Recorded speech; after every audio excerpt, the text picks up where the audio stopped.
बोलो भोलेनाथ की जय। हर हर महादेव। श्रवण महात्म्य का 10वां अध्याय। शनिवार की कथा। श्री हनुमान जी, श्री नरसिंह जी तथा शनि का व्रत। भगवान श्री महादेव ने सनत कुमार से कहा, हे सनत कुमार, अब मैं तुम्हें शनिवार के व्रत की कथा कहूँगा, जिसके करने से मनुष्य को मंदता नहीं होती। श्रवण मास में शनिवार के दिन 3 देवताओं श्री नरसिंह, श्री हनुमान जी तथा शनि का अर्चन करना चाहिए। दीवार में या खंभे पर नरसिंह जी की मूर्ति बनाकर लिखकर लक्ष्मी सहित जगतपति नरसिंह को हल्दी सहित चंदन, नीले तथा पीले फूलों का अर्चन करना चाहिए। खिचड़ी तथा हाथी चक्र शाम के नैवेद्य का भोग लगाना चाहिए। आप भी खिचड़ी आदि का प्रसाद पाकर ब्राह्मणों को भोजन करवाकर भगवान नरसिंह को तिलों के तेल का शुद्ध घी से नहलाना चाहिए। शनिवार को सब कामों के लिए तेल को श्रेष्ठ कहा गया है। शनिवार के दिन ब्राह्मण तथा सुहागिनों को देह में लगाने के वास्ते तेल देना चाहिए। शनिवार को स्वयं सपरिवार देह में तेल लगाकर स्नान आदि से पवित्र होना चाहिए। उड़द की दाल की चीजें भोग लगाने के लिए तैयार करनी चाहिए। इससे शनिदेव प्रसन्न होते हैं। इस प्रकार श्रवण मास के चारों शनिवारों को शनि का व्रत करना चाहिए। ऐसा करने से मनुष्य के मकान में लक्ष्मी आकर निवास करती है, धन धान्य की वृद्धि होती है और निसंतान पुत्रवान हो जाता है। इस संसार में हर प्रकार का सुख भोग कर अंत में उसे वैकुंठ की प्राप्ति होती है। भगवान नरसिंह के वर तथा प्रसाद से उसकी दिवंगत व्यापिनी सुंदर कीर्ति हो जाती है। हे सनत कुमार, मैंने तुमको भगवान नरसिंह का उत्तम व्रत बतलाया है। इसी तरह मनुष्य को शनि का व्रत करना चाहिए। अब मैं तुम्हें शनि के व्रत के संबंध में बतलाऊंगा। ध्यान पूर्वक सुनो।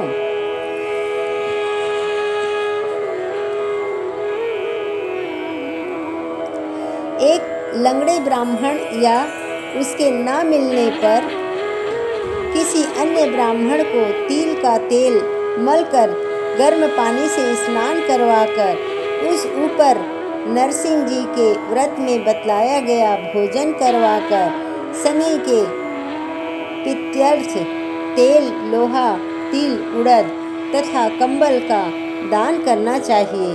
इससे शनिदेव प्रसन्न होंगे।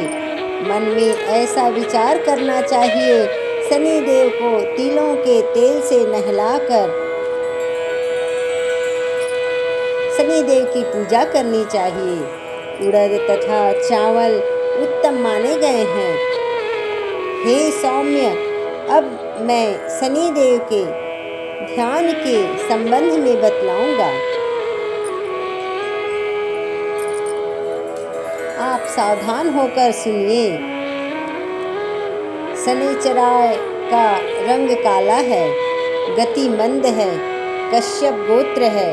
शनि का जन्म सौराष्ट्र देश में हुआ है। सूर्य नारायण पुत्र वरदाता है।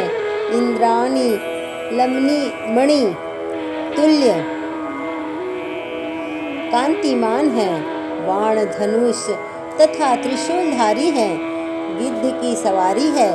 यम अधिदेवता है। कस्तूरी, अगर, चंदन और गूगल और नैवेद्य में उड़द की खिचड़ी प्रिय है। शनि के अर्चन में लोहे की प्रतिमा बनवानी चाहिए। दान देने के लिए काले रंग का ब्राह्मण उत्तम है। उसे 2 काले कपड़े तथा काले रंग की गाय बछड़े सहित दान में देनी चाहिए और प्रार्थना व स्तुति करनी चाहिए। ध्यानपूर्वक सुनो। राजा नल का राज्य जब चल रहा था तो राजा नल ने शनिदेव की आराधना की। शनिदेव ने प्रसन्न होकर उन्हें दोबारा राज्य प्रदान किया। मनुष्य को चाहिए कि वह इस प्रकार शनिदेव की आराधना कर कहे कि मेरे ऊपर शनिदेव प्रसन्न हो।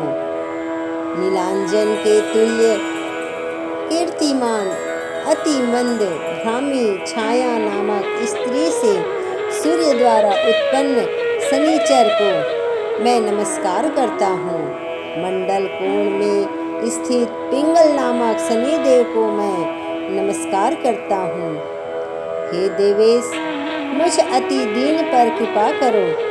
इस प्रकार स्तुति द्वारा बारंबार प्रणाम करना चाहिए। शनिदेव के अर्चन में सन्नो देवी इस मंत्र का स्मरण करें। 3 वर्णों के लिए वैदिक मंत्र तथा शूद्र के लिए नाम मंत्र कहा गया है। जो प्राणी सावधान से विधि द्वारा शनिदेव का अर्चन करते हैं उसे स्वप्न में भी किसी प्रकार का भय नहीं सताता। हे सौम्य, जो मनुष्य इस प्रकार व्रत को करेंगे और श्रवण मास के प्रत्येक शनिवार को भक्ति सहित अर्चन करेंगे, उनके द्वारा शनि कभी पीड़ा नहीं पहुंचाएगी। शनि जन्म राशि से पहले दूसरे, चौथे, 5वें, 7वें, 8वें, 9वें तथा 12वें स्थान में हो तो सदा पीड़ा पहुंचाते हैं। उनकी शांति के लिए मनुष्य को समाग्नि इस मंत्र का जाप करना चाहिए और शनि की प्रसन्नता के लिए इंद्रानील मणि का दान करना चाहिए। हे विप्र, अब मैं तुम्हें श्री हनुमान जी को प्रसन्न करने की उत्तम विधि बतलाऊंगा। श्रावण मास में शनि के दिन श्री हनुमान जी की प्रीत्यर्थ अभिषेक तिलों के तेल द्वारा रुद्र मंत्रों से करना चाहिए। तेल मिश्रित सिंदूर को उसकी देह में लगाना चाहिए। जपा, अर्क तथा मंदार माला से अर्चन करके नैवेद्य के लिए उड़द के बड़े तथा अन्य उपचारों द्वारा यथाशक्ति भक्ति और श्रद्धा द्वारा अर्चन करना चाहिए।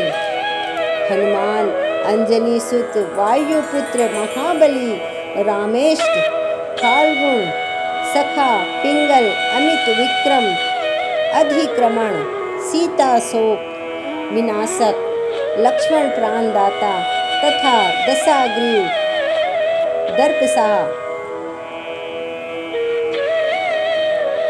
इन 12 नामों को जो सुबह उठकर पढ़ता है उस मनुष्य को कभी कष्ट की अनुभूति नहीं होती तथा उसको संपूर्ण ऐश्वर्य प्राप्त होता है। इस प्रकार श्रावण मास के शनिवार को जो मनुष्य हनुमान जी की आराधना कर लेता है उसका शरीर वज्र के समान मजबूत हो जाता है और कार्य करने में तेजवान हो जाता है। वह बुद्धि, विवेक और से विभूषित हो जाता है। उसके शत्रु नष्ट हो जाते हैं और मित्रों की वृद्धि हो जाती है। श्री हनुमान जी के प्रसाद से वह प्राणी वह पराक्रमी तथा वैभवशाली हो जाता है। श्री हनुमान जी के मंदिर में बैठकर जो प्राणी हनुमत कवच 1,00,000 बार पाठ करता है वह अमीना आदि सिद्धियों का साधक हो जाता है तथा उसके दर्शन से यक्ष, राक्षस और बैताल तुरंत भाग खड़े होते हैं। शनिवार को पीपल का स्पर्श कर अर्चन करें। शनिवार को ही पीपल का स्पर्श करना चाहिए। इसके अलावा और किसी दिन पीपल का स्पर्श बिल्कुल नहीं करनी चाहिए। शनिवार को पीपल का स्पर्श करने से सब सिद्धियां बढ़ती हैं। वैसे तो पीपल का अर्चन 7 दिन करना चाहिए, परंतु श्रवण मास में अत्यधिक करना चाहिए।